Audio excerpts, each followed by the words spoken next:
Isang araw, naligaw ang isang matandang aso habang hinahabol ang kuneho. Maya-maya ay napansin niya buhat sa malayo ang isang leon na tumatakbo papalapit sa kaniya na may tinging nagugutom. Palagay ko'y lalapain ako ng nilalang na ito. Nakakita ang matandang aso ng mga butong nakakalat malapit sa kaniya. Umayo siya nang animoy kakainin ang mga ito nang nakatalikod sa paparating na leon. Nang dadambahin na ng leon, sumigaw ang matandang aso. Isang napakasarap na leon! Mayroon pa kayang iba rito? Nang marinig ng batang leon ang sigaw ng matandang aso, ay bigla itong tumigil at mabilis na nagtago sa puno. Marahil ay mabagsik ang matandang asong iyon at marami nang napatay. Bulong niya sa sarili. Samantala, ang ardilya naman na kanina pa pala nanonood sa malapit na punong kahoy ay alam ang pandarayang ginawa ng aso at nag-isip na gamitin ang kanyang nalalaman para sa kanyang sariling proteksyon mula sa leon.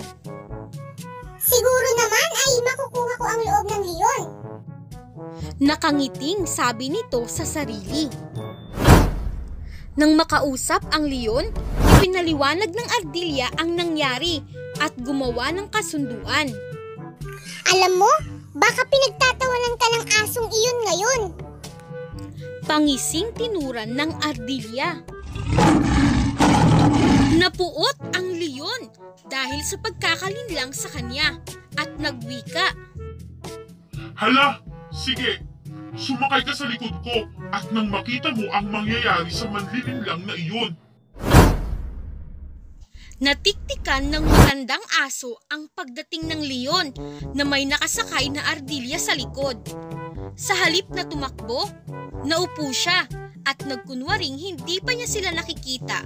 Nang malapit na ang dalawa at alam niyang siya'y maririnig, ang matandang aso ay nagsabi, Hays, nasaan kaya ang ardilyang iyan? Inutusan ko siya na dalhan pa niya ako ng isa pang leon. Isang oras na ang nakararaan. Biglang kinabahan ang leon at bumaling sa ardilya. Akala ko ba'y kakampi kita? Nilinlang mo lang pala ako at nais mo kong ipakain sa asong iyan. Buong akala ng leon ay talagang ang inutusan ng matandang aso ang ardilya upang siya ay dalhin sa harap nito. Lingid sa kanyang kaalaman, sa laki niya ay kaya niyang patayin at lapain ang matandang aso. Kumaripas ng takbo ang leon at ni hindi na nga nagawang lumingon. Samantala, ang ardilya ay naiwan. Hinarap siya ng matandang aso at galit na nagwika.